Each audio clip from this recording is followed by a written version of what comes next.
Sindh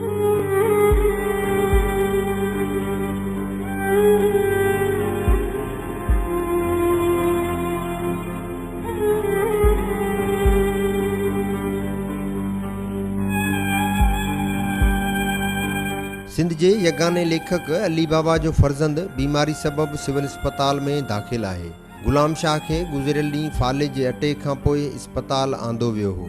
civil अस्पताल हैदराबाद में गुलाम शाह जो सही इलाज न थियण बाबति संदसि सौट ॿुधायो त डॉक्टर खेनि को बि सहकार करण लाइ तयारु न आहिनि। अस्पताल में को रिस्पॉन्स साईं असांखे कोन पियो मिले। फाइल ठाहे विया आहिनि, उन खां पोइ का शइ बि न थी आहे। उहा खां पाण पंहिंजी मदद करे हिनखे ऐं थधा पाणी रखे हिन जो बुखार मूं घटि कयो आहे। सिंध जे भलोड़ कहाणीकार अली बाबा जे फर्ज़ंद बाबति सिंधी अदबी संगत जे अॻुवाणनि ॿुधायो त अली बाबा लाइ त सिंध जे सकाफ़त खाते कुझु न कयो हो, पर संदन अकेले फर्ज़नि जे इलाज लाइ मदद करणु घुरिजे। अदीबनि जो औलाद बेवसी जो मौत मरी रहियो आहे, उन लाइ का बि हेल्प न आहे।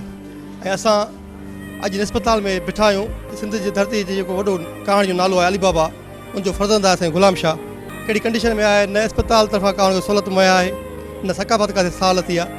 को कमेंट्स नथो ॾे सिंध गवर्नमेंट ऐं सकाफ़त खाते पारां जेके बि प्रोग्राम थींदा सिंध जा अदीब दानिश्वर इहो बाइकाट कनि त असीं उन्हनि में न वेंदासीं। पोइ ॾिसो त कीअं था मालिकी कनि अदीबनि जी, दानिश्वरनि जी ऐं उनजे अहल औलाद जी।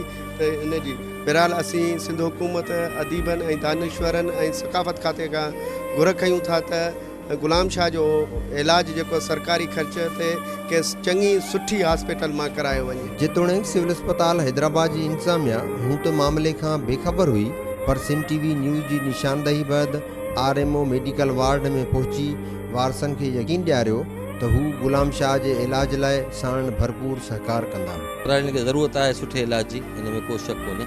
उहो अगरि असां ICU वारनि खे कॉल कंदासीं, अगरि उन्हनि मुनासिब सम्झो उन्हनि सजेस्ट कयो त पोइ ICU में शिफ्ट कंदासीं। ज़िंदगी जे हुस्नाकियुनि खां वेंदे तख़लीक़ी अदब ताईं पंहिंजो वॾो मक़ाम माणींदड़ अली बाबा जो फर्ज़ंद सिविल अस्पताल हैदराबाद में ज़िंदगी ऐं मौत सां झेड़े रहियो आहे।